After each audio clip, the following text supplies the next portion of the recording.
கர்த்தருடைய நாமத்துக்கு மகிமுண்டாத சபைக்காக ஜெபியுங்கள், ஆத்துமாக்களை ஆதாயம் பண்ணுங்கள். வாசிங்க யோவேல் புஸ்தகம் 22 அதிகாரம் 25 வசனம். யோவேல் புஸ்தகம் 2 அதிகாரம் 20. நான் உங்களிடத்திலே அனுப்பின பெரிய சேனையாகிய வெட்டுக்கிளிகளும் பச்சை கிளிகளும் முசுக்கட்டை பூச்சிகளும் பச்சை புழுக்களும் பட்சித்த வருஷங்களின் விளைவை உங்களுக்கு திரும்ப அளிப்பேன். நல்ல பிதாவே, இந்த வசனத்தை எங்களுக்கு ஆசீர்வதி. இந்த வசனத்தின் மூலம் எங்களோடு பேசுவீராக. ஒருவரும் வந்த வண்ணமாய் போகாமல் விடுதலையோடு ஆசீர்வாதத்தோடு செல்ல உதவி செய்யும். பட்சித்த இழந்த விளைவுகளை எல்லாம் திரும்ப பெற்றுக்கொள்ளுகிற நாட்களாய் மாறட்டும். இயேசுவின் நாமத்தில் பிதாவே, ஆமென். அல்லேலூயா. இஸ்ரவேல் ஜனங்களுக்குள்ளே 2 நாடாக இருந்தார்கள். வடக்கு நாடு, தெற்கு நாடு என்று 2 நாடாக. தெற்கு நாட்டுக்கு யூதேயா நாடு என்று பெயர். யூதேயா என்ற பெயர் உண்டு தெற்கு நாட்டு. இந்த யூதேயாவுக்கு எருசலேம் தலைநகராக இருந்தது. அல்லேலூயா. இந்த எருசலேமை தலைநகராக கொண்ட இந்த யூதேயாவுக்கு 20 ராஜாக்கள், தாவீதினுடைய வம்சம், தாவீதுக்கு பிறகு சாலமோன், ரெகோபயாம், இப்படி 20 ராஜாக்கள் இருந்தார். இந்த 20 ராஜாக்களிலே 14 பேர் கெட்ட ராஜாக்கள். கெட்ட ராஜாக்கள் என்ன அர்த்தம்? அக்கிரமங்களை அநியாயங்களை செய்து அந்நிய தெய்வங்களாகிய விக்கிரகங்களை கொண்டு வந்து சபைக்குள்ளே தேசத்துக்குள்ளே உண்டாக்கின மோசம். 6 ராஜாக்கள் பெர்ஃபெக்டானவங்க, நல்ல உண்மையாக ஜெபிச்சு பைபிள் வாசித்து விக்கிரக ஆராதனை இல்லாமல் தேவனுக்கு பிரியமான தாவீதை போல் அரசாட்சி பண்ணினவர்கள் 6 பேர். இந்த 6 பேர் அரசாட்சி பண்ணின காலங்களிலே இந்த யூதேயா தேசம் மிக செழிப்பானது. இந்த யோவேல் புஸ்தகம் யூதேயா தேசத்துக்கு தீர்க்க தரிசனம் சொன்ன ஒரு புஸ்தகம். இந்த 6 ராஜாக்கள் அரசாண்ட காலத்திலே தேசம் செழிப்பாக இருந்தது. கர்த்தருக்கு பயந்து உண்மையாக நடக்கும்போது தேசத்தில் மழை பெஞ்சது, விளைச்சல் இருந்தது. திராட்சை ரசம், அத்தி மரம், எல்லா திராட்சை செடி, அத்தி மரம், மாதுளை எல்லாம் ஒழுங்காக விளைஞ்சது. இவங்களுக்கு பிறகு அடுத்து வருகிற ராஜா மோசமானவராய் விக்கிரகத்தை பின்பற்றுகிறவர்களாய் மாறும்போது இந்த தேசத்திலே நான் ஆசீர்வதிக்க நீங்கள் பாகால் ஆசீர்வதித்ததாக விழா எடுத்து கொண்டாடிக்கிட்டு இருக்கீங்களா? இருங்கடா, உங்களுக்கு ஒரு பெரிய சேனையை அனுப்பி வைக்கிறேன் அப்படின்னு சொல்லி அப்படி அனுப்பப்பட்ட சேனை தான் வெட்டுக்கிளி, பச்சை புழு, பச்சை கிளி, பச்சை புழு, இப்படி எல்லாம் வந்தவங்க.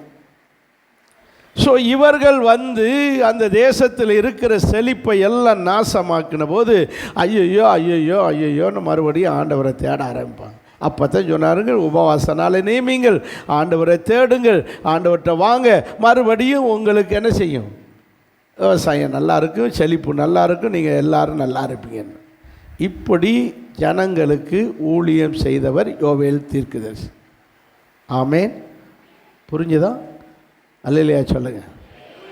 ஸோ இப்படி யோவேல் தீர்க்கதரிசி மூலமாய் சொல்லும்போது அவர் சொல்லுகிறார், நீங்கள் இழந்த அல்லது விளைவுகளை பட்சித்த இந்த பெரிய சேனையாகிய பச்சை கிளி, பச்சை புழு, வெட்டுக்கிளி எல்லாம் உங்களை பட்சித்து உங்களை நஷ்டப்படுத்தின எல்லா இழப்புகளையும் எல்லா விளைவுகளையும் நான் உங்களுக்கு என்ன செய்வேன்? திரும்ப தருவேன். இப்போ நம்ம யூதேயா தேசத்தில் கிடையாது. நமக்கு ஒன்றும் வெட்டுக்கிளி பச்சை கிளி மாதிரி தெரில. நமக்கு வேறு கிளிகள் வந்திருக்கு, நம்மளை நஷ்டப்படுத்தி கஷ்டப்படுத்தி. கடன் என்கிற பச்சை கிளி, நோய் என்கிற வெட்டுக்கிளி, அப்புறம் தொழிலில் நஷ்டம் என்கிற இப்படி பச்சை கிளி வெட்டுக்கிளி நிறைய கிளி வந்து நம்மளை ஒரு வழி ஆக்கி கடங்காரனாக்கி வரவுக்கும் செலவுக்கும் சரியாகி வீட்டு வாடகை கூட கொடுக்க முடியாமல் அல்லது வீடு கட்ட முடியாமல் கடன் அடைக்க முடியாமல் முழிச்சுக்கிட்டு அப்படியே இஸ்ரவேல் ஜனங்கள் போல் உட்காந்துக்கிட்டு இருக்கோம். கவலைப்படாதீங்க, இழந்த விளைவுகளை எல்லாம் கர்த்தர் திரும்ப தரப்போகிறார். எத்தனை பேர் விசுவாசிக்கிறீங்க? அல்லேலூயா. இழந்த விளைவுகளை இப்போ பாருங்கள், ஆண்டவர் இந்த பூமியிலே மனிதனாக பிறந்து அவர் 33 வருஷம் இருந்தார். அதில் 3 வருஷம்தான் ஊழியம் செஞ்சார். 30 வருஷம் பெற்றோரோடு கிடையாது. இந்த 3 வருஷத்தில் அவர் சொன்ன ஒரு காரியம் சகை வீட்டுக்கு வந்துட்டு சொல்கிறாரு. லூக்கா 19 அதிகாரம் 10ஆம் வசனத்தில், லூக்கா 19:10, இழந்து போனதை தேடவும் ரட்சிக்கவுமே மனுஷகுமாரனாகிய நான் வந்திருக்கிறேன் என்று சொல்கிறார். அப்போது அவர் கூட எதைத்தான் தருகிறார்? இழந்து போயிருக்கார். நம்ம இழந்து போய் நிற்கிறது போல் அவரும் இழந்து போய் தான் இருக்கார். நீங்கள் எதை இழந்திய? வீடை இழந்து போச்சு. வீடு கட்டின வீடை விற்றாச்சு, ஃபஸ்ட்டு அந்த வயலை விற்றாச்சு, அது போச்சு, இது போச்சு, இது போச்சு, இது போச்சு, கடையை விற்றாச்சு, எல்லாம் தொழில் போச்சு, எல்லாம் போச்சு போச்சு போச்சு போச்சு போச்சு போச்சு இழந்து போய் நிற்கிறோம். ஸோ நம்ம இழந்தது போலவே அவரும் இழந்திருக்கார். அவர் என்னத்தை இழந்தார்? வாசிப்போமா? ஆதியாகம புஸ்தகம் 2ஆம் அதிகாரம் 7வது வசனம். தேவனாகிய கர்த்தர் மனுஷனை பூமியின் மண்ணினாலே உண்டாக்கி. மனுஷனை எப்படி உண்டாக்கி? மண்ணினாலே உண்டாக்கி. மனுஷனை எப்படி உண்டாக்கினாரு? எந்த மண்? பரலோகத்தில் இருந்த மண்ணா? பூமியில் இருக்கிற மண். பூமியில் இருக்கிற மண்ணினாலே உண்டாக்கி. அப்போ மண்ணினாலே உண்டாக்கப்பட்ட மனிதன். அதனால தான் நமக்கு என்ன பேர்? சரியான மண்ணாங்கட்டியாக இருக்கேன்னு திட்டுறாங்களா? மண் மாதிரி இருக்கு. சொன்னால் புரிஞ்சுக்கிற வேண்டாம். சரியான மண். உன் மண்டையில் என்ன? அப்படியெல்லாம் திட்டு வாங்கியிருக்கோம் பார்த்தீங்களா? உன் மண்டையில் என்ன? களிமண். மண்ணையாக படைச்சான் கடவுள்? அட மொத்தமே மண்ணாத்தான் படைச்சிருக்காரு, மண்டையில் மட்டும் கிடையாது. ஆமேன்னு சொல்லுங்க. மண், இந்த சரீரத்துக்கு பேர் மண். அதனால அடக்கம் பண்ணும்போது மண்ணுக்கு மண்ணாக ஒப்பு கொடுக்குறோம். இது உடம்புக்கு பேர் என்னது? மண். இந்த சரீரத்துக்கு பேர் மண், இந்த சதைக்கு பேர் மண், தோலுக்கு பேர் மண். இந்த மண்ணினாலே மனுஷனை உண்டாக்கினார். தாவீது சொல்லுகிறார், என் ஆத்துமா இந்த மண்ணோடே, வசனம் தெரியலையே, வசனம் தெரியலையே, என் ஆத்துமா இந்த மண்ணோடு ஒட்டி கொண்டிருக்கிறது. ஒட்டி இருக்கிறது. இந்த ஆத்துமா இந்த சரீரத்தோடு இருக்குன்னு சொல்றது போல எப்படி சொல்றாரு? என் ஆத்துமா மண்ணோடு ஒட்டி இருக்கிறது. ஒரு நாள் இந்த மண்ணை விட்டு, இந்த சரீரத்தை விட்டு இந்த ஆத்துமா பிரியும்.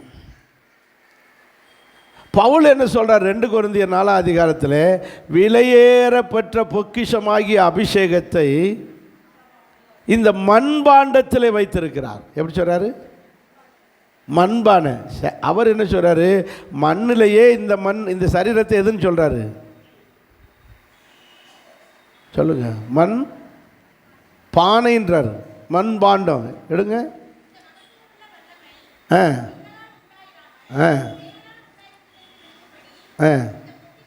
இந்த பொக்கிஷத்தை இந்த மண் பாண்டத்தில் பெற்றிருக்கிறோம். எல்லாருமே நம்ம என்னது? பானை உடையும். வெங்கல பானையில் பெற்றிருக்கிறேன், சில்வர் பானையில் பெற்றிருக்கிறேன். அப்படியே சொல்கிறாரு. என்ன பானை? மண் பானை. எப்போ உடையும்னே தெரியாது. இந்த சரீரத்தை விட்டு இந்த ஆத்துமா பிரியும். இது மண்பானை. விசுவாசிகளாகிய தேவனுடைய பிள்ளைகளாக இருக்கிற நாம் நன்றாக விளங்கி கொள்ள வேண்டும். நம்மெல்லாம் என்னது? சொல்லுங்க. இந்த மண்பானைக்கு முன்னாடி தான் இவ்வளோ மேக்கப். வேடிக்கையான ஒரு கதை சொல்லுவாங்க. கடவுள் மனுஷனை படைச்சாராம். மண்ணிலேருந்து படைச்சார்ல, மண்ணில் மனுஷனை செஞ்சு அடுப்பில் வேக விட்டாராம். பானையை வேக விடுறாங்கல்ல, பானையில் மண்பானை தானே, மண்பானையை அடுப்பில் சுடுறாங்க. அடுப்பில் சுடும்போது கொஞ்சம் லேட் பண்ணி போச்சான், கருகி போச்சான். எடுத்து பார்க்குறாராம், மண்பானை எப்படி இருக்குது? மனுஷன் கருகின மனுஷன் ஆகிட்டான். உடனே தூக்கி கொண்டு போய் இவனை ஆப்பிரிக்காவில் போட்டுட்டாரான். அதுக்கு பிறகு இனிமேல் கவனமாக என்ன செய்யணும்? அடுத்த மனுஷனை மண்ணில் செஞ்சு அடுப்பில் வச்சு என்ன செஞ்சான்? கருகிடக்கூடாதுன்னு சொல்லி அவசரப்பட்டு எடுத்துட்டாரான். எடுத்தால் என்ன ஆகிப்போச்சு? அது உள்ளே இருக்கிற ரத்தம் நரம்புலாம் தெரிகிற மாதிரி சரியாகவே வேகலை இந்த மண். உடனே இவனை தூக்கி கொண்டு போய் எங்கே போட்டார்? அமெரிக்காவில் இங்கிலாண்டில் கொண்டு போட்டு வந்துட்டார், ஐரோப்பா கண்டத்தில். அதுக்கு பிறகு கொஞ்சம் சீக்கிரமாக எடுக்காமல் கருகம் விடாமல் பக்குவமாக எடுத்ததை சொல்லுங்கள். நம்மளாம் கருகவும் இல்லை, வேலையாகவும் இல்லை. அப்படி அதனால் நம்மளை ஆசியாவில் உள்ளவங்களாம் நம்மளாம் யாரும் சரியாக வந்ததுன்னு ஒரு வேடிக்கையான ஒரு கதை சொல்லுவான். இல்லையா? சொல்லுங்கள். மனிதனை மண்ணிலிருந்து படைத்தார். இந்த மண்ணான இந்த மனிதனை இப்போ மண்ணில் மட்டும் செஞ்சு வச்சுருக்காரு. மனுஷனை செஞ்சு வச்சுட்டு கீழே கிடக்கான் மண். வாசிங்க அந்த வசனத்தை. 2:7 ஆதியாகமம் 2:7. தேவனாகிய கர்த்தர் மனுஷனை மண்ணினாலே உருவாக்கி இப்போ தனக்குள் இருக்கிற ஜீவ சுவாசத்தை அவன் நாசியிலே ஊதினார். நல்லா பாருங்கள். இப்போ குனிஞ்சு படுத்து கிடக்கிற செஞ்சு வச்சிருக்கிற மனுஷன் மூக்கில் போய் நாசியில் போய் இவருடைய சுவாசத்தை என்ன செய்கிறாராம்? ஊதுறாராம். ஊதின உடனே அவன் என்ன ஆகிறான்? ஜீவ ஆத்மாவாகிறான். எந்திரிச்சு உட்காந்துட்டான். செத்தவங்க ஊரை உயிரானவொடனே என்ன செஞ்சிருவாங்க? தொற்கால் தபித்தால் எல்லாம் பாருங்கள். பேதுரு அங்கே போய் அவள் பிணமாக உட்காந்துக்கு பிணமாக இருக்கா. இவர் உயிர் வந்த உடனே எந்திரிச்சு உட்காந்து பேசுகிறான். இப்போ சிறு பெண்ணு அவங்க வீட்டுக்கு போனார். யவீர் மக வீட்டுக்கு ஏசப்பா. அங்கே போனோடனே பணமாக உட்காந்துருக்கா. இவர் போன உடனே அவளுக்குள்ளே உயிர் வந்த உடனே என்ன செஞ்சிட்டான்? எந்திரிச்சு உட்காந்து ஏசப்பாட்ட பேசுகிறான். அப்போ உயிர் வந்துருச்சுன்னா எந்திரிச்சு உட்காந்துருவாங்க. இப்போ மனுஷன் படுத்து கிடக்கான். மண்ணா படுத்து கிடக்கான். நாசியிலே சுவாசத்தை ஊதின உடனே மனுஷனை செஞ்சிட்டான். எந்திரிச்சிட்டான். எந்திரிச்சு கத்தட்ட பேசினான். என்ன ஆத்மா வந்துருச்சு அவனுக்கு? ஜீவன் ஆத்மா. 2 இருக்கு. மண்ணுக்குள்ளே மண்ணாத்தான் இருந்தான். மண்ணான இந்த மனுஷன் மண்ணாக செய்யப்பட்ட மனுஷன் இப்போ ஜீவ சுவாசம் உள்ளே போன உடனே இந்த மண் மாம்சமாயிருச்சு. இந்த மண் மாம்சமாயிருச்சு. ஆத்மாவுக்கு உடம்புக்குள்ளே ஆத்மா வந்துருச்சு. அந்த ஆத்மா ஜீவனாய் மாறிடுச்சு. இந்த ஜீவன் என்ற வார்த்தைக்கு எபிரேய மொழியில் டிட்டோ ஆஃப் காட். கடவுள்கிட்ட என்னென்ன அதிகாரம் இருக்கோ, கடவுள்கிட்ட என்னென்ன மகிமை இருக்கோ, கடவுள்கிட்ட என்னென்ன தன்மை இருக்கோ, வல்லமை இருக்கோ, அது பூரா யாருக்குள்ளே வந்துருச்சு? மனுஷன். அதான் ஜீவன். இந்த ஜீவனுள்ள ஒரு மனுஷனாக மாறிட்டான். ஜீவனுள்ள ஆத்மா வந்துருச்சு. அதனால அதுக்கு பிறகு அவர் சொல்றாரு, இந்த பூமியை நீ என்ன செய்து கொள்வாயாக? ஆண்டு கொள்வாயாக. அதுக்கு பிறகு இவன் ஒரு குட்டி கடவுள் மாதிரி ஆயிட்டான். யாரு? அந்த ஜீவன் வந்தாலே என்னது? கடவுளுடைய தன்மை பூரா வந்துருச்சு. கடவுளுடைய பவர் பூரா வந்துருச்சு. கடவுளுடைய இது பூரா வந்துருச்சு. ஆகவே இப்போ மனுஷன் யாரா மாறிட்டான்? ஆதாம் ஒரு குட்டி கடவுள் மாதிரி அப்படி ஆகி எல்லா மிருகங்களும் பயப்படுது. டைனோசர், இது பைபிளில் இருக்கிற பிகமோத், லிபியாதான், பைபிளில் இருக்கிற யோபில் இருக்கிற லிபியாதான், இதெல்லாம் அந்த காலத்து மிருகங்கள், பெரிய பெரிய ராட்சத மிருகங்கள். நம்ம சிங்கம் புலி கரடியைத்தான் பெருசாக நினச்சிக்கிட்டு இருக்கோம். இதெல்லாம் ஒரு மிருகமே கிடையாது. யார்கிட்ட? லிபியாதான் இதுகளுக்கு முன்னாடி, பிகமோத்துக்கு முன்னாடி இதெல்லாம் ஒரு பெரிய மிருகமே இல்லை. அதெல்லாம் பெரிய அணைக்கட்டு மாதிரி நிற்கும். அப்படி போய் நின்றுச்சுன்னா நதியில் அத்தனை தண்ணி அப்படியே பிரவாகித்து வருகிற வெள்ளம். இதெல்லாம் நான் கதை விடலை. யோபை படித்து பாருங்க தெரியும். பிரவாகித்து வருகிற வெள்ளம் தண்ணி வரும். இந்த பிகமோத்து போய் நின்றுச்சுன்னா அப்படியே தண்ணி பூரா நிற்கும். அப்படியே டேமுக்கு அணை கட்டுறதுக்கு போல யாரை நிப்பாட்டினா போதும். அவ்வளவு பலசாலியான மிருகம். அவ்வளவு யாருக்கு கீழ்ப்படிஞ்சது? ஆதாமுக்கு. ஆதாம் சொன்னது கேட்டு அவ்வளவு பவர் இருந்தது. யாருக்கு? ஆதாமுக்கு, மனுஷன். அதுதான் என்ன வந்துருச்சு உள்ள ஆதாமுக்குள்ள? ஜீவன். இந்த ஜீவனை ஆதாம் பாவத்தினாலே இழந்தான். இப்படி ஆதாம் பாவத்தினாலே இழந்து இந்த மனிதன் ஆதாம், அதாவது சாத்தானுக்கு கீழ்ப்படுகிறவனாக மாறிட்டான். சாத்தான் கண்ட்ரோலில் மாறிட்டான். தேவனுடைய கண்ட்ரோலில் இருந்த மனிதன் இப்போ யார் கண்ட்ரோலில் வந்துட்டான்? சாத்தான் கண்ட்ரோல்.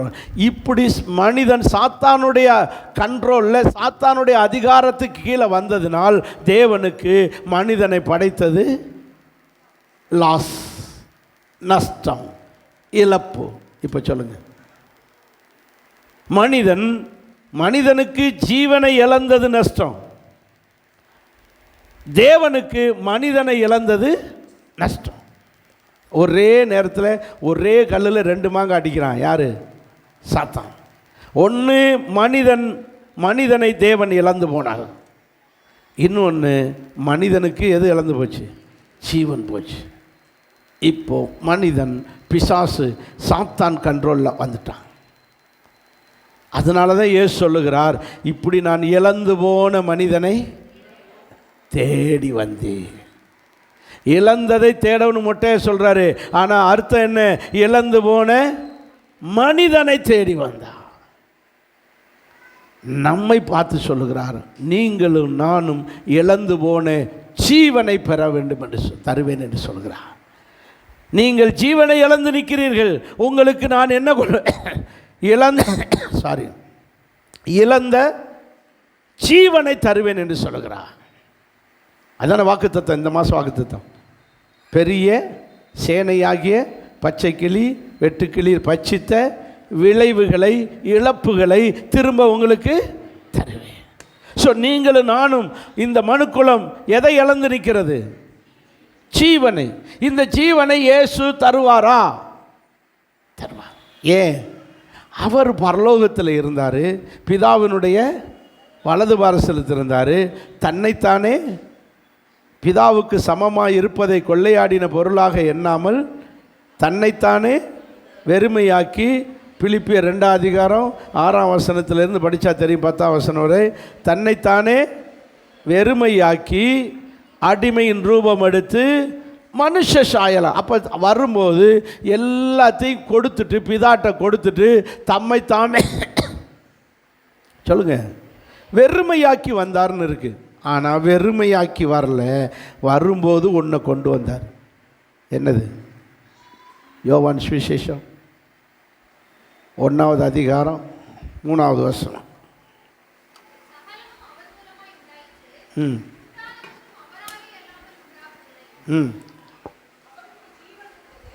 4ஆவது வசனம் வாசிங்க.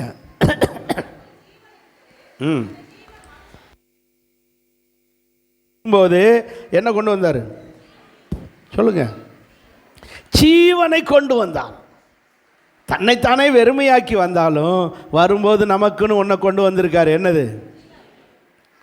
ஜீவன் அவருக்குள் இருந்தது. அந்த ஜீவன் மனுஷனுக்கு ஒளியாயிருந்தது. மனுஷனுக்கு ஜீவனை கொடுக்க வந்தார். அதனால தான் அவர் சொல்லுகிறார், நானே வழியும் சத்தியமும் ஜீவனுமாய் இருக்கிறேன். அவருக்குள்ள என்ன இருக்கு? நம்ம இழந்ததை அவர்கிட்ட தான் இருக்கு. நம்ம இழந்தது எதை? ஜீவனை. இப்போ அதே ஜீவன் யார்கிட்ட இருக்கு? ஏசப்பாட்ட இருக்கு. சொல்றாரா? யோவான் சுவிசேஷம் 10ஆம் அதிகாரம் 4ஆம் வசனம், 10ஆம் அதிகாரம் 10ஆம் வசனம். திருடன் திருடவும் கொல்லவும்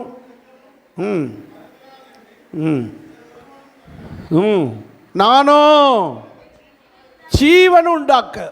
நானோ எதை உண்டாக்க வந்தேன்? ஜீவனை கொடுக்க வந்தேன்.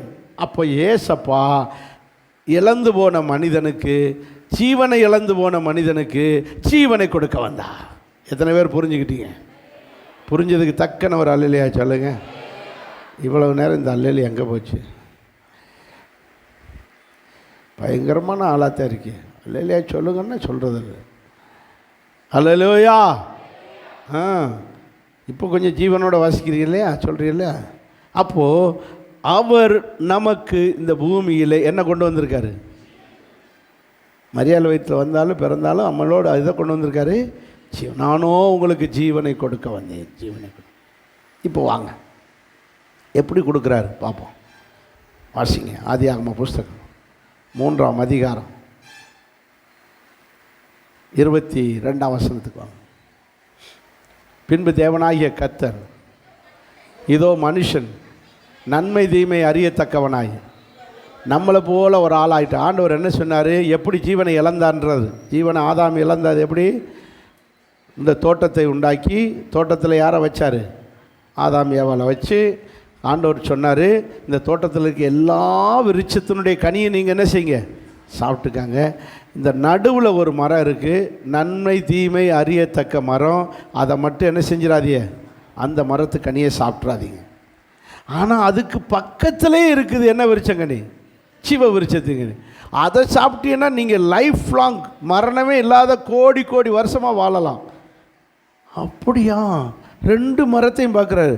இந்த மரத்து கனியை சாப்பிட்டா சாகவே சாவா, இந்த மரத்து கனியை சாப்பிட்டா கோடி கோடி வருஷமானான். இப்படி 2ஐயுமே பக்கத்தில் வச்சுட்டார்.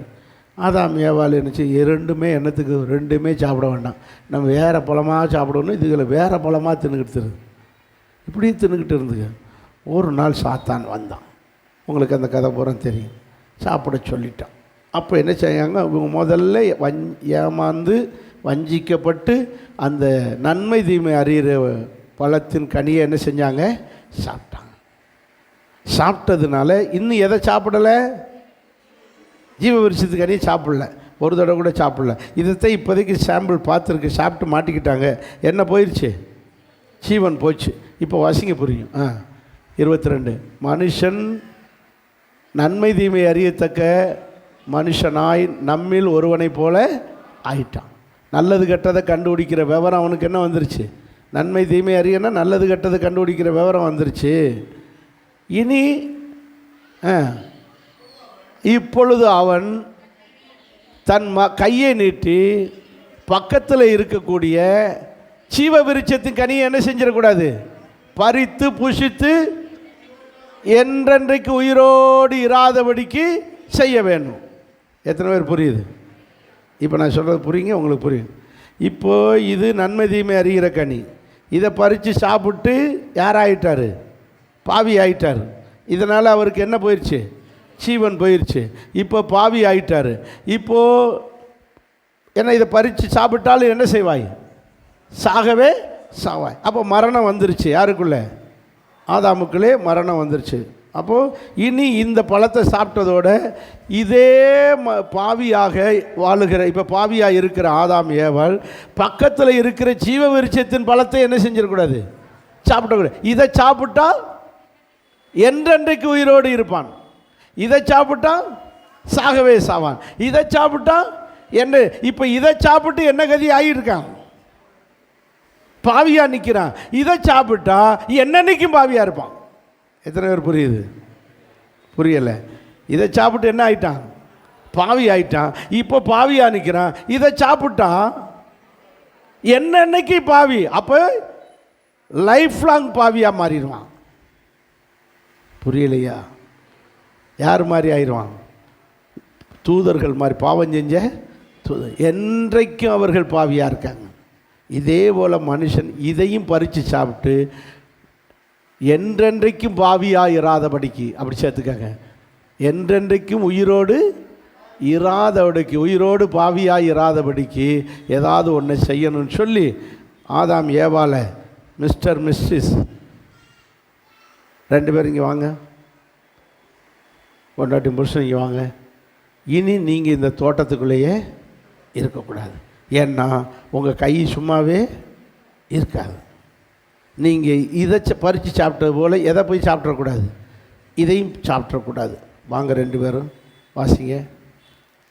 எடுக்கப்பட்ட மண்ணை பண்படுத்த தேவனாகிய கர்த்தர் அவனை ஏதேன் தோட்டத்திலிருந்து அனுப்பிவிட்டார். கொண்டு போய் என்ன செஞ்சு வந்துட்டார்? சொல்லுங்க. இதான் தோட்டத்துக்கு போகிற பார்த்தீங்கன்னா என்ன செஞ்சிட்டாரு?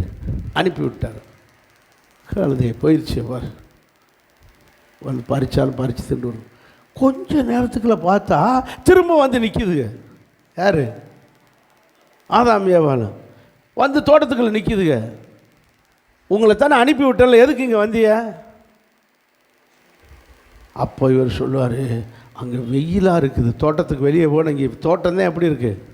குழு குழு குழுன்னு இருக்குது. இந்த தோட்டத்தை விட்டு சர்ச்சுக்குள்ளே இருந்தால் தான் நல்ல நிம்மதியாக இருக்குது. சர்ச்சை விட்டு வெளியே போனாலே கவலை தன்னால் வந்துடுது. சொல்கிறோமா? சர்ச்சுக்குள்ள இருந்தால் ஒரு கவலையும் தெரியலை, ஒரு பிரச்சனையும் தெரியலை, வச்சை விட்டு வெளியே போனாலே கவலையாக இருக்குது அப்படின்றாங்களே. அது மாதிரி தோட்டத்தை விட்டு வெளியே போனவுடனே வெயிலாக இருக்குது, அதாக இருக்குது அப்படின்னு ரொம்ப நான் ஏவா தோட்டத்துக்குள்ள இனி நின்னிய ஏற்றா கம்ப வேற அடுத்த வருஷம் வாசிக்க புரியும். மனுஷனை துரத்தி விட்டு ஓடு ஓடு ஓடு. முதல்ல டீசெண்டாக என்ன செஞ்சு வச்சார்? அனுப்பி வச்சார். திரும்ப திரும்ப அங்கே வெளியே தோட்டத்துக்குள்ளே வந்ததை பார்த்த உடனே இப்போ கம்பெடுத்து இந்த பக்கம் வந்தியே பார்த்துக்கங்க அப்படின்னு என்ன செஞ்சார்? துரத்தி விட்டாராம். ஏன் துரத்தினாரு? இந்த பழத்தை சாப்பிட்டா என்றென்றைக்கு பாவியாக இருப்பேன், என்றென்றைக்கு உயிரோடே பாவியாக இருப்ப.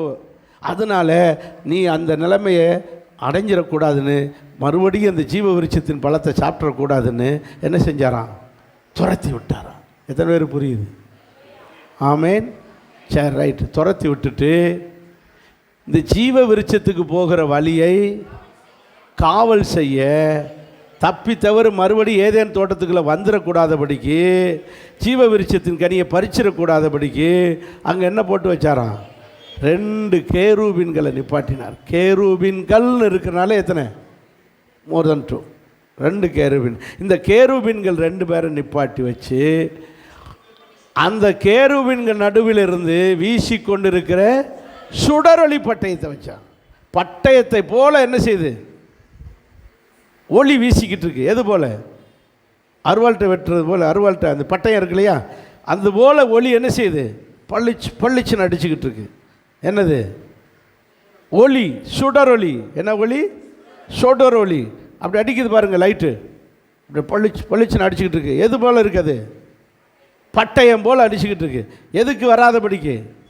திரும்ப ஏதேன் தோட்டத்துக்குள்ள இது இந்த சுடரொளி பட்டயம் போல் அடிக்கிறதுக்கு பக்கத்தில் யார் நிற்கிறார்? 2 கேரு. இப்போ புரியுதா? உடன்படிக்கை பெட்டி. உடன்படிக்கை பெட்டியின் மேலே என்ன இருக்கு? 2 கேருபீன்கள் இருக்கா? இதான் அந்த உடன்படிக்கை பெட்டியே இருக்கிற கேருபீன்களை போல அந்த கேருபீன்களுக்கு நடுவில் ஒரு சுடரொளி பட்டயம் போல என் இயேசு ஒளியாக வந்தார். இப்போ யோவான் சுவிசேஷம் 1:4 வாசிங்க. அவருக்குள் ஜீவன் இருந்தது, அந்த ஜீவன் மனுஷனுக்கு ஒளியாக. என்ன ஒளியாக? சுடரொளியாக. ஆமேன். அவர் என்ன ஒளியாக வந்தார்? சுடரொளியாக வந்திருக்கிறார். அன்னைக்கு சுடரொளி பட்டயமாக வந்தார், இன்னைக்கு சுடரொளியாக வந்திருக்கிறார். ஆமேன். இப்போ இழந்து போன மனுஷனுக்கு ஜீவனை கொடுக்கிற ஒளியாக இயேசு. அதனால தான் சொல்றாரு, நானே உலகத்துக்கு ஒளியாக இருக்கிறேன். இருளில் இருக்கிற மனுஷர்கள் பெரிய வெளிச்சத்தை கண்டார்கள். வெளிச்சமாக சுடரொளியாக வந்தார். ஸோ இழந்து போன மனுஷனுக்கு ஒளியாக வந்திருக்கிறார். இப்போ இந்த ஒளியாகி இயேசு ஒரு மனுஷனுக்குள்ளே வரும்போது அவனுடைய ஆத்மா மறுபடியும் என்ன ஆத்மாகுது? ஜீவாத்மா.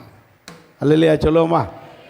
இந்த இயேசு என்கிற ஒளி அல்லது இயேசு என்கிற ஜீவன் ஒரு மனுஷனுக்குள்ளே திரும்ப வரும்போது அவனுடைய ஆத்மா மறுபடியும் என்ன ஆத்மா ஆகுது? ஜீவாத்மா. இதை எபேசியர் 2:1 சொல்கிறாரு, அக்கிரமத்திலும் பாவத்திலும் மரித்தவர்களாயிருந்த நம்முடைய ஆத்மாவை அவர் உயிர்ப்பித்தார். எப்போ உயிர்ப்பித்தார்? இயேசு உள்ள வந்த உடனே, ஒளி என்கிற ஜீவன் என்கிற இயேசு வந்த உடனே நம்முடைய ஆத்மா என்ன ஆகிறது? ஜீவாத்மாவாகுது. ஏன்னா ஜீவன் வெறும் ஆத்மா இப்போ என்ன ஆத்மா ஆயிடுச்சு? இன்னொரு புரிகிற மாதிரி சொல்கிறேன். ஒரு பலூன் இருக்குது. என்ன இருக்குது? ஒரு பலூன் இருக்குது. இந்த பலூனில் காற்றை ஊதுனா அப்படியே என்ன செய்யுது? பறக்கிற மாதிரி ஆயிடுது. காற்று போயிடுச்சுன்னா அங்கனே கிடக்கு. புரியுதா? பலூன் அங்கனே கிடக்கு. அதை எடுத்து அதில் ஊதியாச்சுன்னா என்ன ஆகிடுது? பறக்கிற பலூனாக மாறுது. புரிஞ்சுதா? இதே போல தான் நம்முடைய ஆத்மா வெறும் ஆத்மாவாக மனசு உடம்புக்குள்ளே இருக்குது. இந்த உடம்புக்குள்ளே என்ன இருக்குது? வெறும் ஆத்மாவாக இருக்குது. இப்போ இயேசு என்கிற காற்று அல்லது ஜீவன் வந்தவுடனே இந்த ஆத்மா என்ன ஆத்மாவாக மாறிடுச்சு? பறக்கிற ஆத்மாவாக, ஜீவ ஆத்மாவாக, பறக்கிற ஆத்மாவாக இருக்கிறது. இந்த இயேசு என்கிற ஜீவன் இந்த ஆத்மாவுக்குள்ளே வராவிட்டால் இந்த ஆத்மா என்ன ஆத்மா? வெறும் ஆத்மா. நீங்கள் இயேசுவை ஏற்றுக்கொள்ளும் வரைக்கும் உங்கள் ஆத்மா யாரா இருந்துச்சு? வெறும் ஆத்மா. இயேசு வந்த உடனே, ஜீவன் வந்த உடனே உங்கள் ஆத்மா பறந்து பரலோகம் போகிற ஆத்மாவாக மாறிடுச்சு. புரிஞ்சவங்க அல்லையா சொல்லுங்க. இந்த நிலைமையில தான் ஒரு மனுஷன் மரிக்கிறான். மரிக்கும்போது அவனுடைய ஆத்மா பாவத்தோடு வாழ்ந்து பாவத்தோடு மரித்தால் அந்த ஆத்மா வெறும் ஆத்மா, அது அப்படியே எங்கே போகும்? நரகத்துக்கு போகும். ஆனால் அந்த ஆத்மா இயேசு கிறிஸ்து என்கிற ஜீவனோடு மரித்தால் அந்த ஆத்மா எங்கே போகும்? பரலோகம் போயிடும். இப்போ புரிஞ்சவங்க அல்லையா சொல்லுங்க. ஆமென். உங்கள் ஆத்மா என்ன நிலைமையில் இருக்குது? ஜீவன் வந்துருச்சா உங்கள் ஆத்மாவுக்குள்ளே? வந்துருச்சா? கலாத்தியர் 3:27 பாருங்கள். கலாத்தியர் 3:27. ஹலோ கிளவிகளா, காலை கட்டிட்டீங்களே, பைபிள் எடுத்து வாசிங்க. கிறிஸ்துவுக்குள்ளாக ஞானஸ்நானம் பெற்றவன் எத்தனை பேரோ? சொல்லுங்க. கிறிஸ்துவுள்ளாக ஞானஸ்நானம் பெற்றவர்கள் எத்தனை பேரோ? அத்தனை பேருக்குள்ளும் கிறிஸ்து வந்துட்டாரு. நீங்கள் கிறிஸ்துவை தரித்து கொண்டீர்கள். உங்கள் ஆத்மா ஜீவன் பெற்று விட்டது. எதுக்கு ஞானஸ்நானம் எடுன்றோம்? நீங்கள் ஞானஸ்நானம் எடுக்கிறதுனால எங்களுக்கு என்ன கிடைக்க போகுது? சொல்லுங்க. நீங்கள் ஞானஸ்நானம் எடுக்கிறதுனால எனக்கு என்ன? நீங்கள் எடுத்தாலும் எடுக்காட்டாலும் எனக்கு என்ன கவலை? சர்ச்சுக்கு வர்றிய, காணிக்க ஓடுறிய, சாப்பிட்டு நம்ம பாட்டில் தோத்திரம் பரலோகம் போயிடுவேன். நீங்கள் ஞானஸ்நானம் எடுத்தால் நீங்கள் என்ன அடைகிறீர்கள்? கிறிஸ்துவை தரித்துக் கொள்ளுகிறீர்கள். கிறிஸ்துவை தரித்துக் கொள்ளுகிறீர்கள்னா அர்த்தம் என்ன? ஜீவனை தரித்துக் கொள்ளுகிறீர்கள். நீங்கள் ஞானஸ்நானம் எடுக்கிறதுனால உங்கள் ஆத்மாவுக்கு என்ன வருது? ஜீவன் வந்துடுது. நீங்கள் ஞானஸ்நானம் எடுத்த நாள் ஜீவனை பெறுகிற நாள். ஞானஸ்நானம் வேணுமா வேண்டாமா? ஞானஸ்நானம் வேணுமா வேண்டாமா? ஞானஸ்நானம் எடுக்காதவர்கள் கவனிங்க. இன்னும் சீக்கிரம் நீங்கள் லேட் பண்ணிக்கிட்டே இருந்தீங்கன்னா உங்களுக்கு தான் நஷ்டம். ஆமென். ஹல்லேலூயா. ஆமாம், நல்லா கவனிக்க வேண்டிய ஒரு சத்தியம். நீங்கள் ஜீவனை பெற்றவர்களாக இருக்க வேண்டும். ஆதாம் என்ன செய்தார்? ஜீவனை இழந்திருக்கிறார். இன்னைக்கும் நிறைய கிறிஸ்தவர்கள் ஜீவன் இல்லாத கிறிஸ்தவர்களாக இருக்கிறார்கள். கிறிஸ்து என்கிற ஜீவன் இல்லை. இந்த குழந்தை யார் குழந்தை? வேணான்னா இங்கிட்ட கொடுத்துருங்க, பிடிச்சிக்கோங்க. எல்லாரும் அதைத்தான் வேடிக்கை பார்க்குறாங்க. யார் குழந்தைது? பிடிச்சி உட்கார வைங்க ஒரு இடத்துல. ஆவியானவர் தவிர யாரும் உலாவக்கூடாது. அல்லையா சொல்லுங்க. ஆமேன். ஆமாம், இல்லைன்னா பிடிச்சி சண்டே கிளாஸ் கொண்டு விட்டு வந்துடுங்க. ஆமாம், கவனிங்க. எல்லோரும் சேர்ந்து ஒரு அல்லையா சொல்லுங்கள். நல்லா கவனிச்சுக்கோங்க, எல்லோரும் நல்லா கவனிச்சுக்கோங்க. ஜீவன் இல்லாதவர்களாய் இனி இருக்கக்கூடாது. இந்த மாதத்திலிருந்து உங்களுக்கு ஜீவனை தரப்போகிறார். ஒருவேளை நீங்கள் ஞானஸ்தானம் அன்னைக்கு எடுத்திருந்து அன்னைக்கு ஜீவனோடு இருந்து இன்னைக்கு மறுபடியும் பாவம் செஞ்சு ஜீவனை இழந்திருந்தால் இந்த நாள், இந்த மாதம் உங்களுக்கு திரும்ப ஜீவனை கொடுத்து உங்களை உயிர்ப்பிக்கிற நாளாக மாறட்டும். ஆமேன். ஆமேன். ரெண்டாவது, ஓஹோ இன்னும் இருக்கா? எதெல்லாம் இழந்திருக்கோன்னு சொல்ல போகிறேன். இப்போ ஒன்று தானே சொல்லியிருக்கேன். ரெண்டாவது எதை இழந்திருக்கோம்? வாசிங்கள். 2 தீமோத்தேயு 1 அதிகாரம் 6வது வசனம். 2 தீமோத்தேயு 1 அதிகாரம் 6 வசனம். கைகளை வைத்தபோது தேவ வரமாகிய அபிஷேகத்தை அனல் மூட்டி எழுப்பிவிடு. இந்த தேவ வரம் என்பது அபிஷேகம். அப்போஸ்தலர் 2 அதிகாரம் 38 வசனத்தில் சொல்லப்பட்டிருக்குது, நீங்கள் ஒவ்வொருவரும் மனம் திரும்பி பாவ மன்னிப்புக்கென்று ஞானஸ்தானத்தை பெற்றுக்கொள்ளுங்கள், அப்பொழுது பரிசுத்த ஆவியின் போச்சு. பரிசுத்த ஆவியின் கடைசி வரிய படுங்க, பரிசுத்த ஆவியின் வரத்தை பெறுவீர்கள். இதைத்தான் பவுல் சொல்றார். நான் உங்கள் தலையின் மேலே கைகளை வைத்தபோது நீ பெற்ற தேவ வரமாகிய, என்ன வரம்னாரு? தேவ வரம். இங்க என்ன வரம்னு சொல்லியிருக்கு? பரிசுத்த ஆவியின் வரம். அப்ப பரிசுத்த ஆவியினுடைய அபிஷேகம் தான் வரம். புரிஞ்சவங்க அல்லேலூயா சொல்லுங்க. அங்க என்ன சொல்றாரு? உங்க அதில் கை வச்ச போது நீ பெற்ற தேவ வரமாகிய அபிஷேகத்தை அனல் மூட்டி என்ன செய்ய? எழுப்பி விடு. இங்கே சொல்றாரு, நீங்க ஞானஸ்நானம் எடுக்கும்போது உங்களுக்கு பரிசுத்த ஆவியின் வரத்தை பெறுவீர்கள். அப்போ பரிசுத்த ஆவியினுடைய அபிஷேகம் என்பது நமக்கு தேவன் கொடுத்திருக்கிற ஒரு வரம். பரிசுத்தாவி பெற்றவங்க மட்டும் அல்லேலூயா சொல்லுங்க. வெக்கமா இல்லை? இன்னும் பரிசுத்தாவி பெறாமல் இருக்கல. விசுவாசிகளான போது, அப்போஸ்தலர் நடவடிக்கை 19:2 பாருங்க, நீங்கள் விசுவாசிகளான போது பரிசுத்த ஆவியை பெற்றீர்களா? விசுவாசினாலே என்ன பெற்றிருக்கணும்? ஆமேன். விசுவாசினாலே என்ன பெற்றிருக்கணும்? பரிசுத்த ஆவியின் வரத்தை பெற்றிருக்கணும். இன்னும் பரிசுத்த ஆவி பெறாமல் இருப்பீர்களானால் நீங்கள் சீக்கிரத்தில் பரிசுத்த ஆவியின் அபிஷேகத்தை பெறுங்கள். இந்த அபிஷேகத்தை பெற்ற 2 பேர், ரொம்ப நிறைய எடுக்க நேரம் இல்லை. ஒருத்தர் அபிஷேகத்தை பெற்று இழந்துட்டார், ஒருத்தர் அபிஷேகத்தை இழந்துட்டு திரும்பவும் பெற்றுக்கிட்டார். ஹலோ, அபிஷேகத்தை பெற்றாங்க 2 பேர். ஒருத்தர் அபிஷேகத்தை இழந்துட்டார், 2 பேருமே இழந்துட்டாங்க. அதில் இழந்ததை ஒருத்தர் அப்படியே விட்டுட்டார், ஒருத்தர் திரும்பவும் பரிசுத்த வரத்தை. அப்போ இழந்த அபிஷேகத்தை திரும்ப என்ன செய்யலாம்? பெறலாம்.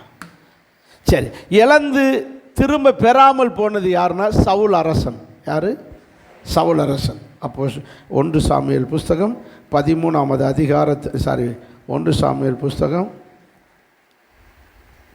12வது அதிகாரம் 3வது வசனம் அல்லது 15 அதிகாரம் 1ஆம் வசனம்.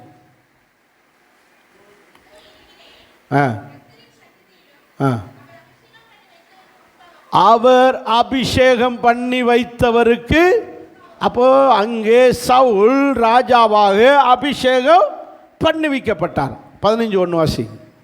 சீக்கிரம் நேராக.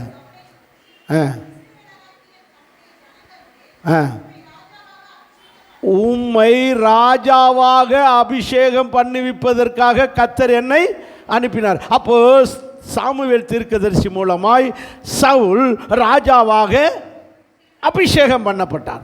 இப்போ ராஜாவாக சவுல் அபிஷேகம் பெற்றிருக்கிறார். இப்போ சவுலுக்குள் இருக்கிற அபிஷேகத்தினாலே அவன் எல்லா காரியத்தையும் ஜெயமாக செய்து வந்தான்.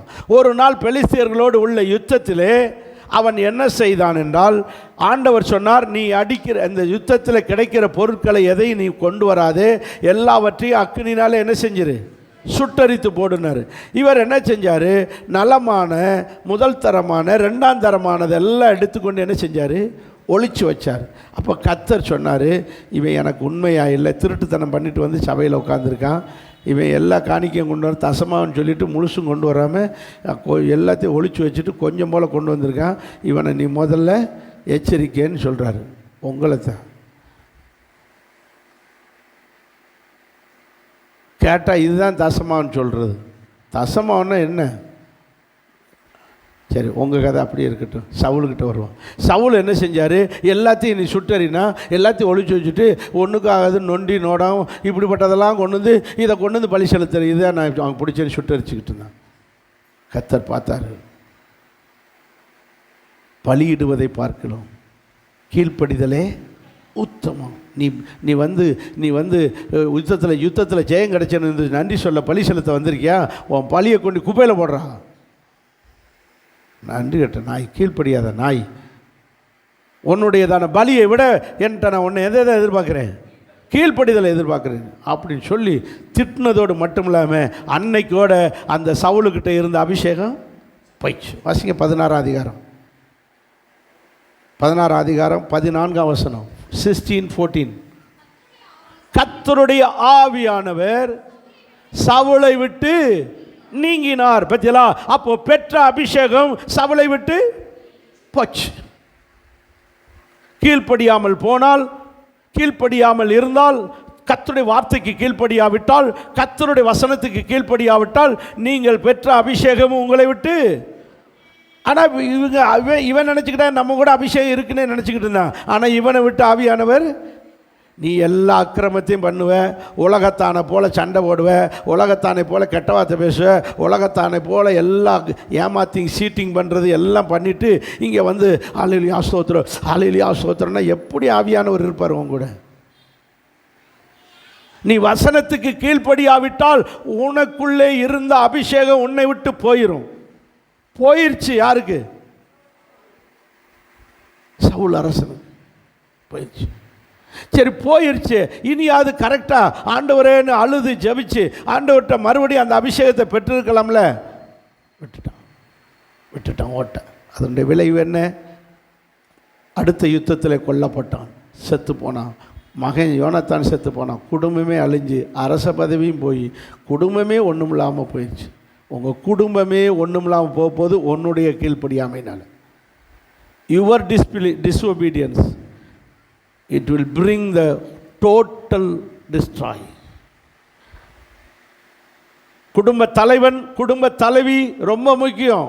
உங்களால் உங்கள் குடும்பமே நாசமாயிரும், உங்கள் பிள்ளைகள் எல்லாம் நாசமாயிருவாங்க. நீங்கள் ரொம்ப கவனமாக இருக்கணும். நம்ம பெற்ற அபிஷேகத்தை தக்க வச்சுக்கிறணும். நம்ம சாட்சியாக வசனத்துக்கு கீழ்ப்படிஞ்சு வசனத்தின்படி வெளியே தெரியாது. ஒன்று ஒன்றா நஷ்டம் வந்துச்சு. யாருக்கு? சவுலுக்கு. ரொம்ப கேர்ஃபுல். போச்சா, அதோடு அவன் குடும்பம் அழிஞ்சது. ஆனால் இதே போல் சிம்சோன் அபிஷேகத்தை பெற்று, யார்? சிம்சோனை பார்ப்போமா? வாசிங்க. 13ஆம் அதிகாரம், நியாயாதிபதி புஸ்தகம், ஜட்ஜஸ் நியாயாதிபதி புஸ்தகம் 13ஆம் அதிகாரம் 1-2 வசனத்தை பாருங்கள். இஸ்ரவேல் புத்திரர் மறுபடியும் கர்த்தருடைய பார்வைக்கு பொல்லாப்பானதை செய்தபடியால் 40 வருஷம் அவர்களை பெலிஸ்தியர் கையிலே அடிமைகளாக இருக்க ஒப்பு கொடுத்தார். பெலிஸ்தியர்கள்னாலே பாலஸ்தீனியர்கள். இன்றைக்கி இருக்கிற பாலஸ்தீனியர்கள் அன்னைக்கு பேர் என்னது? பெலிஸ்தியர்கள். இந்த பெலிஸ்தியர்கள் ஆபிரகாமுக்கு இடைஞ்சல் பண்ணவங்க, ஈசாக்குக்கு இடைஞ்சல் பண்ணவங்க, யாக்கோபுக்கு இடைஞ்சல் பண்ணவங்க. பிறகு வந்தார் யோசுவா, வந்து இவங்களை அடித்து கானான் தேசத்தை விட்டு துரத்தி விட்டார். இப்போ கானான் தேசத்துக்கு வெளியில் உட்காந்துக்கிட்டு ஒரே கரைச்சல். பிறகு சவுலோடு யுத்தம் பண்ணினார்கள், தாவீதோடு யுத்தம் பண்ணினார்கள். இவங்க இன்னைக்கு வரைக்கும் யுத்தம் பண்ணிக்கிட்டு ஹமாஸ் தீவிரவாதிகள்ன்ற பேரில் பெலிஸ்தியர்களாகிய பாலஸ்தீனியர்கள் சேட்டை பண்ணிக்கிட்டு இருக்காங்க. பாலஸ்டீனியன் இங்கிலீஷில் பாருங்கள், பி பெலிஸ்தியர்கள், அதான் பாலஸ்தீனியர்கள், பெலஸ்டியன்ஸ். இவர்களால் இன்னைக்கு வர கரைச்சல் பிரச்சனை. இவர்கள் சில பிரச்சனை இருக்கு பாருங்க, சில கஷ்டம் இருக்கு பாருங்க, கடைசி வரைக்கும் நம்ம சாகு வரைக்கும் நம்மளை மண்டையை உருட்டை விட்டுணும். இதுக்கு ஒரு முடிவு கட்டணும். இந்த பெலிஸ்தியர்களுக்கு ஒரு முடிவு கட்ட கர்த்தர் குழந்தையே இல்லாமல் ஒரு தம்பதியை ஆக்கி, வாசிங்க 16ஆம் அதிகாரம் 16 1ஆம் வசனம். அப்பொழுது தான் வம்சத்தானாகிய சோரா ஊரானாகிய குழம்பு மனுஷன், சோரா குழம்பான்னு தெரியல, சோரா ஊரானாகிய ஒரு மனுஷன் இருந்தான். அவன் பெயர் மனோவா. அவன் மனைவி, அவள் பேரையும் சேர்த்து சொல்லிட்டா தான் என்னவா ஆவியானவர் பண்ணுறான். மனோவா பேர் இருக்குது, புருஷன் பேர் இருக்குது, மனைவி பேர் இல்லை. சரி பரவாயில்ல, இருந்துட்டு போட்டோம். அவன் மனைவி பிள்ளை இல்லாத மலடியாக இருந்தாள். நல்ல விசுவாசிங்க. சிம்சோனுடைய தப்பை பூரா கண்டிச்சு, மகனே இப்படி வேண்டாண்டா, இதெல்லாம் நமக்கு ஆகாதுடான்னு நல்ல வளர்த்த மக. யார்? இந்த மனோவா ஒய்ஃபு. ஆனால் அது பேர் இல்லை. ஆனால் அந்த அம்மா வேதம் சொல்லுகிறது எப்படி இருந்தாலாம் மலடி. ஏன் நல்ல குடும்பத்துக்கு பூரா இப்படி இருக்குது? நல்ல விசுவாசிகளுக்கு பூரா இப்படி ஏதாவது ஒரு குறை வந்துடுது. குழந்தை இல்லை என்பதனால் அவர்கள் குறை உள்ளவர்கள்னு தப்பாக நினைக்கக்கூடாது. அவங்க சரியில்லைன்னு நினைச்சிடக்கூடாது. குழந்தை இல்லைனாலே கர்த்தர் பெஸ்ட்டை தரப்போகிறாருன்னு அர்த்தம். எத்தனை பேர் விசுவாசிக்கிறீங்க? பைபிளை பூரா படித்து பாருங்கள். ராகேலுக்கு குழந்தை இல்லை, மற்ற 3 பேரும் குழந்தை பெற்றுக்கிட்டே இருக்காங்க. யாருக்கு மட்டும் குழந்தை இல்லை? என்ன அழுதுருப்பா. சிங்க குட்டி மாதிரி ஒன்று வந்துச்சு. யார்? யோசேப்பு. மற்ற 11 பேர் லிஸ்ட்டில் வரல. யார் பேர் தான் நிற்குது?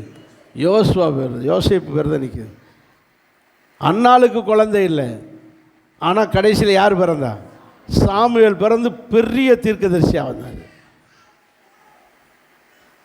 சகரியா எலிசபெத்து குழந்தை இல்லை, சகரியா எலிசபெத்து குழந்தை இல்லை. யார் பிறந்தா? யோவான். ஏசப்பாவுக்கே ஞானசானம் கொடுக்குறால பிறக்க வச்சார். ஸோ லேட் ஆகுதுனாலே என்ன வரப்போகுதுன்னு அர்த்தம்? ஒரு பெஸ்ட்டு வரப்போகுதுன்னு அர்த்தம். ஆமேன்னு சொல்லுங்கள். அது குழந்தையில் மட்டும் இல்லை, ஆசீர்வாதத்தில் அப்படித்தான். நான் இப்படி ஜோம் பண்ணி இன்னும் ஒரு வீடு வாங்க முடியல, இன்னும் எங்கே ஒரு வண்டி வாங்க முடியல, பெஸ்ட் வண்டியை தரப்போகிறாருன்னு அர்த்தம். ஆமேன்னு சொல்லுங்கள். எந்த காரியம் லேட் ஆகுதோ கர்த்தர் பெஸ்ட்டை தரப்போகிறார். சரி, ஏதோ ஒரு பக்கம் போட்டு இப்போ மனோவா தம்பதிகளுக்கு குழந்தை இல்லை. யார் பிறக்கிறா? சிம்சோன். கர்த்தர் வந்து தரிசனம் கொடுத்துடும், உன் வயிற்றில் ஒரு குழந்தை பிறக்கும், அவனுக்கு சிம்சோன்னு பேர் போய் அவன் எப்படி இருப்பான்?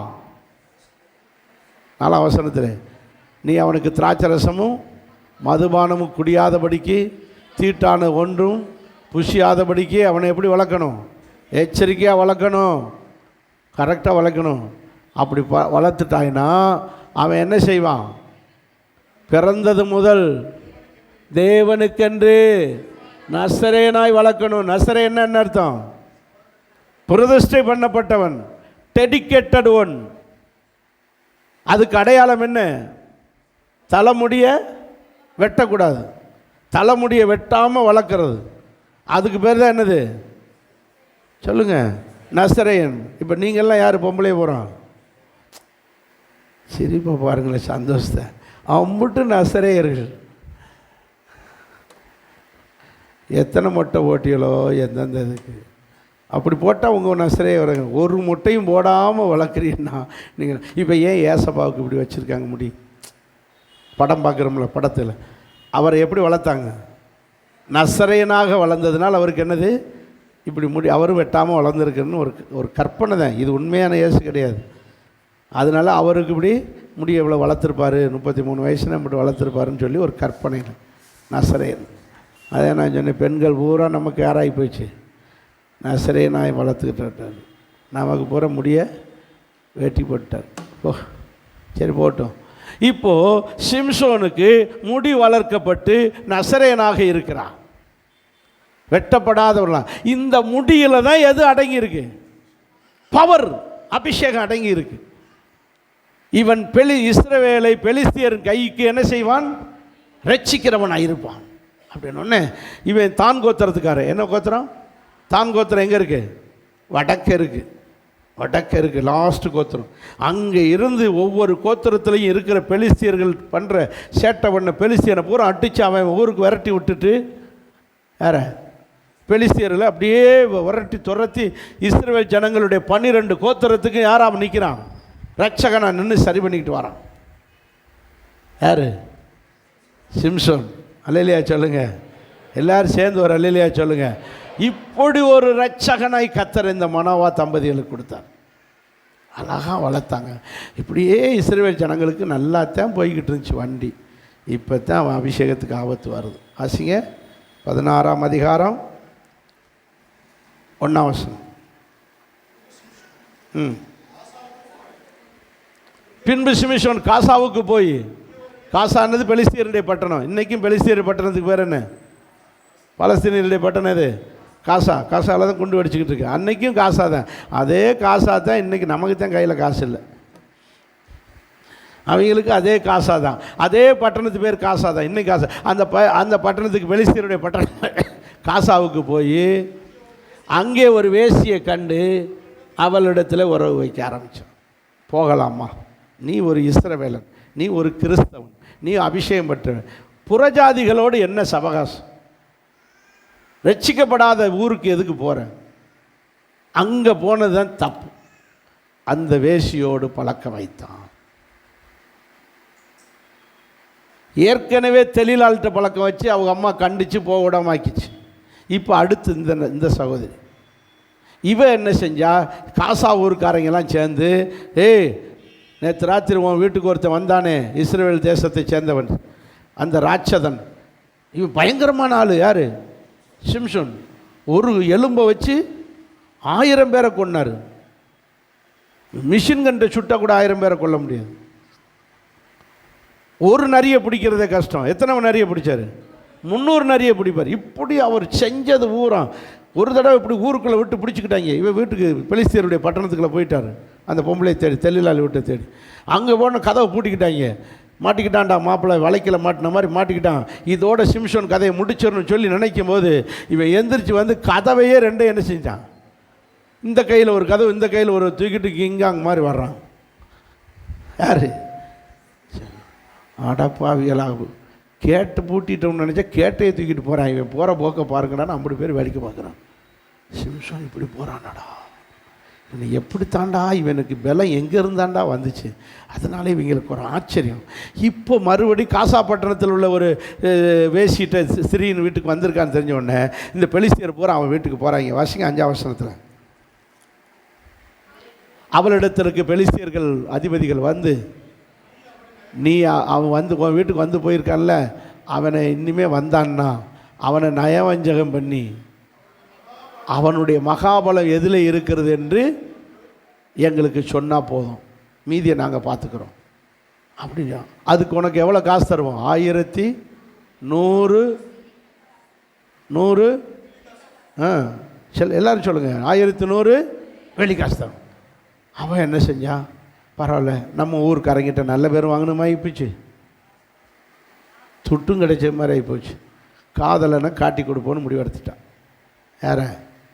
சிம்சோன். இதான் காதலை நம்பி நாசம் போகக்கூடாது. காதலனை நம்பக்கூடாது. பிள்ளைகளுக்கு சொல்லிக் கொடுக்கணும். என்றைக்கே இருந்தாலும் நம்மளை அழிச்சிடும். காதல் மனிதனை என்ன செஞ்சிடும்? கொல்லும். இப்போ மாட்டிக்கிட்டான்.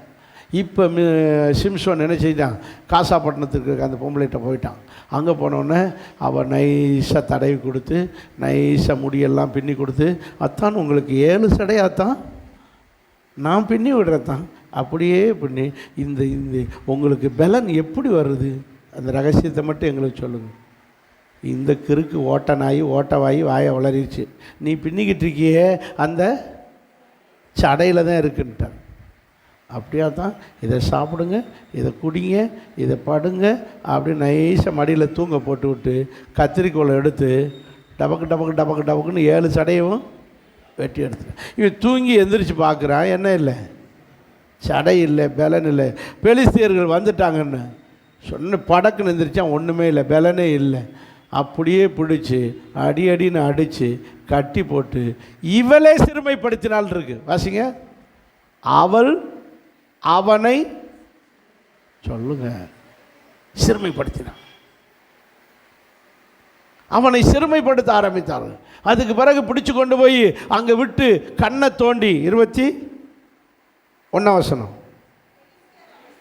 பெலிஸ்தியர் அவனை பிடித்து கொண்டு போய் கண்ணை பிடுங்கி, நம்பர் 1 லாஸ் எதையெல்லாம் அபிஷேகத்தை இழந்தான் என்றால் எதையெல்லாம் இழக்கிறான்? ஃபஸ்ட்டு கண்ணை தோண்டிடுவான். கண்ணு தான் பிசாசுக்கு முக்கியம். எதை தோண்டுவான்? கண்ணை தோண்டினான். கண்ணை இழக்க வச்சான், பார்வை இழக்க வைப்பான். விசுவாசிகளுக்கு முக்கியமானது எது? கண். நமக்கு பரலோகத்தை பார்க்கிற கண், தேவனை பார்க்கிற கண் நமக்கு தேவை. இந்த கண்ணை எடுத்தாச்சுன்னா கடவுளை என்ன செய்ய முடியாது? பார்க்க முடியாது. எப்படி நம்ம இந்த கண் மாம்ச கண்ணை பிடுங்கினா எதையும் பார்க்க முடியாதோ, ஆவிக்குரிய கண்ணை பிடுங்கியாச்சுன்னா யாரை பார்க்க முடியாது? பரலோகம் தெரியாது. இன்றைக்கி விசுவாசிக்கு நிறைய விசுவாசி கண் இல்லாமல் இருக்காங்க, குருடாக இருக்காங்க. அவங்களுக்கு பரலோகம் தெரிய மாட்டேங்குது, இயேசு யாருன்னு தெரிய மாட்டேங்குது. இயேசு யாருன்னு தெரியாட்டா நீ ஒரு கிறிஸ்தவ குருடன். பைபிள் தெரியலைன்னா நீ ஒரு கிறிஸ்தவ குருடன். சத்தியம் தெரியலைன்னா கிறிஸ்தவ குருடன். கண்ணு இல்லாத குருடனுக்கு சாத்தான் உன் கண்ணை என்ன செஞ்சு வச்சிருக்கான்? பிடுங்கி வச்சு குருடாக்கி போட்டிருக்கான். இப்பிரபஞ்சத்தின் தேவனாகிய பிசாசானவன் அவருடைய கண்களை 2 கொரிந்தியர் 4:4 இப்பிரபஞ்சத்தின் தேவனாகிய பிசாசானவன் அவருடைய கண்களை போச்சு போச்சு போச்சே போச்சே போச்சே போச்சே நேரம் போச்சே. இப்பிரபஞ்சத்தின் தேவனாகிய பிசாசானவன் அவருடைய மனக்கண்ணை குருடாக்கின. மனசை குருடாக்கினாலே கண்ணு தான் அர்த்தம். மனசை என்ன செஞ்சுருக்கான்? குருடாக்கி வச்சிருக்கான். இன்றைக்கி நிறைய விசுவாசிகளுக்கு கண்ணை குருடாக்கி விட்டுருக்கான். சிம்சோன்னு கண்ணை இழந்தது மாதிரி விசுவாசிகள் இழந்து உட்காந்துக்கிட்டு இருக்காங்க. பைபிள் ஒன்றுமே தெரியலை பாஸ்டர். உன் கண் இருந்தால் தானே பைபிள் தெரியும். சத்தியம் ஒன்றுமே தெரியலை, கண்ணை குருடாக்கி வச்சிருக்கான். உண்மையான பாஸ்டர் யாருன்னு கண்ணு தெரியலை. தடி எடுத்தவெல்லாம் தண்டைக்காரனா? பைபிள் வச்சிருக்கிறவங்களாம் பாஸ்டரா? பாட்டு பாடி ஒரு கொட்டடிச்சுட்டா அவ்வளோ பாஸ்டரா? உன் கண்ணு குருடாக்கி கிடக்கு. சர்ச்சு எது, பாஸ்டர் யாரு, சபை எதுன்னு உனக்கு விவரம் தெரியலை. காரணம் உன் கண்ணை பிசாசு குருடாக்கி போட்டான். இப்படி சிம்சோன் கண் பார்வை இழந்தான். விலங்கு போட்டார்கள். அடுத்து என்னது? காலுக்கு சொல்லுங்க, விலங்கு போட்டார்கள். விலங்கு போட்டால் எங்கேயுமே என்ன செய்ய முடியாது. இப்படித்தான் நிறைய பேரை பிசாசு விலங்கு போட்டு வச்சுருக்கான். சர்ச்சுக்குன்னு போயிடாத, கூட்டங்களுக்கு வாசு கூட்டத்துக்கு போயிடாத, இப்படி விலங்கு போட்டு கட்டி வச்சுருக்கான். வரணும்னு தான் நினைக்கிறேன், முடியலை என்னால். சர்ச்சுக்கு போகணும், திருவிருந்தே எடுக்காமல் கிடக்கு. போகணும்னு நினைக்கிறேன், முடியலை. உடனே சாத்தான் விலங்கு போட்டு மாட்டி வச்சிட்டான். நீ சபைக்கு போகாமல், திருவிருந்து எடுக்காமல், தசமான் செலுத்தாமல் உடனே விலங்கு போட்டு வச்சுருக்கான். யார்? நீ வெளியில் தான் சிம்சோனு, உள்ளத்துக்கு அங்கே பெலிஸ்தியர் கையில் அகப்பட்ட சிம்சோனாக நிற்கிறாய். கண்ணை இழந்தான், மூமெண்ட்டை எங்கேயும் போக விடாமல் விலங்கு போடப்பட்டான். சிறைச்சாலையிலே மாவரைக்க போட்டான். பனிஷ்மெண்ட், மாவரைக்க போட்டான். இன்றைக்கி நிறைய விசுவாசிகள் வீட்டு வேலை செஞ்சுக்கிட்டு வீட்டிலையே மாவரைச்சிக்கிட்டு கிடக்குது. சர்ச்சுக்கு போக நேரம் இல்லை, மாவரைச்சிக்கிட்டே கிடக்கு. இப்படி அபிஷேகத்தை இழந்து நிற்கிறார். யாரு? சிம்சோன். இது நிமித்தம் அவருக்கு ரொம்ப மனசு உடைஞ்சது. எப்படி ராஜாண்டிக்கா நடந்தோம், எவ்வளோ வல்லமையாக இருந்தோம், எவ்வளோ அதிகாரமாக, என் அபிஷேகம் போனதுனால தானே எனக்கு இந்த கதின்னு சொல்லி ஜெபிக்க ஆரம்பித்தார். யார்? சிம்சோன். ஜெபிச்சதனுடைய விளைவு என்னன்னா, இழந்த அபிஷேகம் வர ஆரம்பிச்சிருச்சு. 22ஆம் வசனத்தை பாருங்க. அவன் தலைமயிர் சிரைக்கப்பட்ட பின்பு அவன் ஜெபத்தினாலே திரும்பவும் முளைக்க தெரிஞ்சு. இப்போ அதே முடி திரும்ப வர வர வரனா அபிஷேகம் வர ஆரம்பிக்குது. அபிஷேகம் வர வர பெலிஸ்தியர் எல்லாம் ஒரு மண்டபத்தில் கூடுனாங்க. ஒரே டபக்கு கதவை பூரா, அந்த தூணை பூரா அசைச்சு தள்ளி விட்டு பெலிஸ்தியரை பூரா கொண்டா திரும்ப அதே அபிஷேகத்தோடு செயல்பட்டார். சத்தமாக ஒரு அல்லையா சொல்லுவோம். ஸோ இதே சிம்சோன் இழந்த அபிஷேகத்தை திரும்ப பெற்றான். நீங்களும் இன்னைக்கு உங்களுக்கு சொல்ற, இழந்த ஜீவனைக்கு திரும்ப தருகிறவர், இழந்த அபிஷேகத்தை கத்தர் திரும்ப. இன்னும் 2 காரியம் இருக்குது, சொல்லவா வேணவான்னு தெரில, நேரம் வேற போயிடுச்சு. இழந்த அழைப்பை திரும்ப பெற்றார். யார்? பேதுரு. 12 சீஷர்கள், அதில் யூதாஸ், பேதுரு. யூதாஸ் மறுதலித்தார், பேதுரு சரி பேதுரு மறுதலித்தார், யூதாஸு. ஆனால் பேதுருடைய அழைப்பு மறுபடியும் புதுப்பிக்கப்பட்டது. யூதாசனுடைய அழைப்பு புதுப்பிக்கப்பட்டது. நல்லா கவனிக்கணும். இந்த பேதுருவை மீன் பிடிக்கிறவனாக இருந்தவனை இனிமே லூக்கா சுவிசேஷம் 5ஆம் அதிகாரம் 10ஆம் வசனத்திலே, இனி என்ன செய்யாத, மீன் பிடிக்க வேண்டாம், மனுஷரை பிடிக்கிறவனாய் மாற்றுவேன் என்று சொன்னான். லூக்கா 5:10 வாசிங்க. நீ மனுஷரை பிடிக்கிறவனாய் இருப்பாயினார். அதே போல் மீன் பிடிக்கிறதை விட்டுட்டு என்ன பிடிக்க ஆரம்பித்தார்? மனுஷரை பிடிக்கிறனா அர்த்தம் என்ன? ஊழியம் செய்கிறது. மனுஷரை பிடிக்கிறன அர்த்தம் ஊழியம் செய்ய. அதே போல் அடுத்த வசனத்தில் சொல்லப்பட்டிருக்குது, அவன் வலைகள் எல்லாவற்றையும் விட்டு ஊழியத்துக்கு அவர் பின்னாடி போக ஆரம்பித்தார். 11 வைப்பா, என்ன பண்ணுறீங்க? எல்லாவற்றையும் விட்டு அவருக்கு பின் சென்றான். இப்படி ஊழியத்தை செய்ய ஆரம்பித்தான். கடைசியில் என்ன ஆகி போச்சு? ஆண்டவர் வந்தார், சிலுவையில் மறித்தார், அவர் போய் உயிர் தெழுந்துட்டார். அதுக்கு பிறகு யோவான் 21ஆம் அதிகாரம் 3ஆம் வசனத்தில்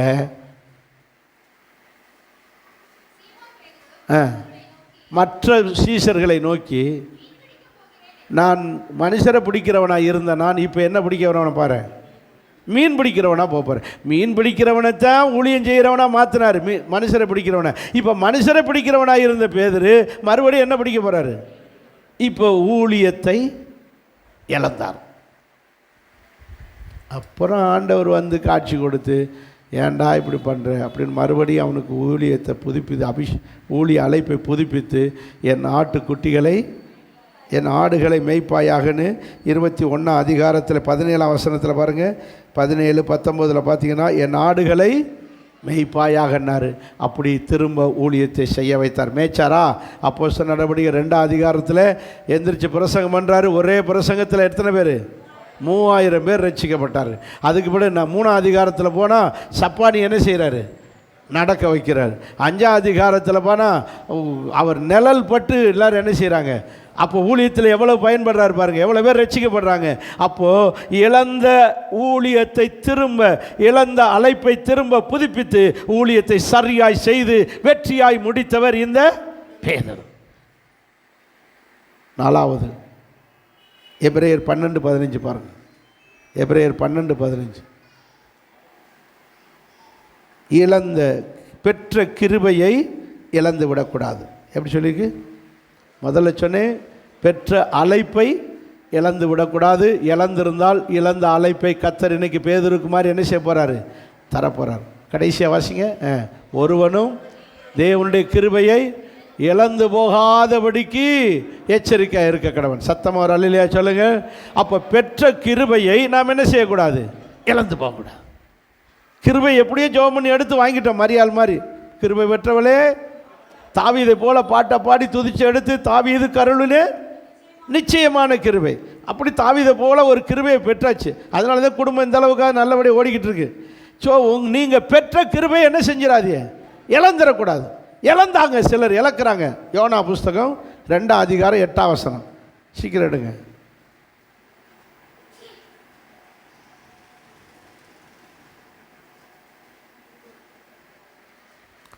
பொய்யான மாயையை பற்றி கொள்ளுகிறவன் தங்களுக்கு வரும் கிருபையை போக்கடிக்கிறார்கள் அல்லது இழந்து போகிறார்கள்.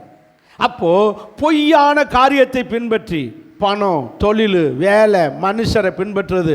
மனுஷன் அவர் பெரிய ஆள், பெரிய அரசியல்வாதி அல்லது பெரிய ஆஃபீஸர், அப்படி இப்படின்னு சொல்லி பொய்யான இந்த மனுஷன் பின்னாடி போனால் நீங்கள் பெற்ற கிருபையை சொல்லுங்க. சர்ச்சுக்கு வர நேரம் இல்லை, ஏன்னா ஒரு ஃபங்க்ஷன் அன்னைக்கு, என் ஃப்ரெண்டு வீட்டில் ஃபங்க்ஷன். எங்கள் பொய்யான மனுஷன் பின்னாடி சர்ச்சை போட்டுட்டு போனால் நீ பெற்ற கிருபைய. இயேசுநாதரோட ஃப்ரெண்டு முக்கியமா? அவன் பெத்த பிள்ளையவே. ஏன் இதை சொல்கிறேன்னா, ஒரு விசுவாசி காலையிலே ஃபோன் பண்ணி, என் ஃப்ரெண்டு நேற்றைக்கு சாயங்காலம் நைட்டு ஃபோன் பண்ணி, என் ஃப்ரெண்டுடைய வீட்டில் ஒரு துஷ்டி பாஸ்டர், அவன் கண்டிப்பாக வரணும்னு சொல்கிறான், அதனால் துஷ்டிக்கு போகிறேன், நான் ஆராதனைக்கு வர முடியாது, முடிஞ்சால் சாயங்காலம் ஆராதனைக்கு வர பார்க்குறேன். நீ பெற்ற கிருபையை இழந்து போனால் நான் என்ன செய்ய முடியும்? போயிட்டு எத்தனை ஊழியக்காரங்க பெத்த பிள்ளையே பெத்த பிள்ளை செத்து போச்சு, அப்படியே துணியை போட்டு மூடி போட்டு சச்சு முடிச்சுட்டு போய் அடக்கம் பண்ணுறாங்க. லூக்கா சேகர் அதில் உதாரணம். பாஸ்டர் லூக்கா சேகர்லாம் பெத்த பிள்ளைய இப்படி அவர்களெல்லாம் இன்னைக்கு நிற்கிறாங்கன்னா அவங்க பெற்ற கிருபையை இழக்கலை. சின்ன சின்ன காரியங்களுக்கு சாக்கு போக்கு சொல்லி கர்த்தரை அசட்டை பண்ணினால் நீங்களும் பெற்ற கிருபையை என்ன செஞ்சிருவீங்க?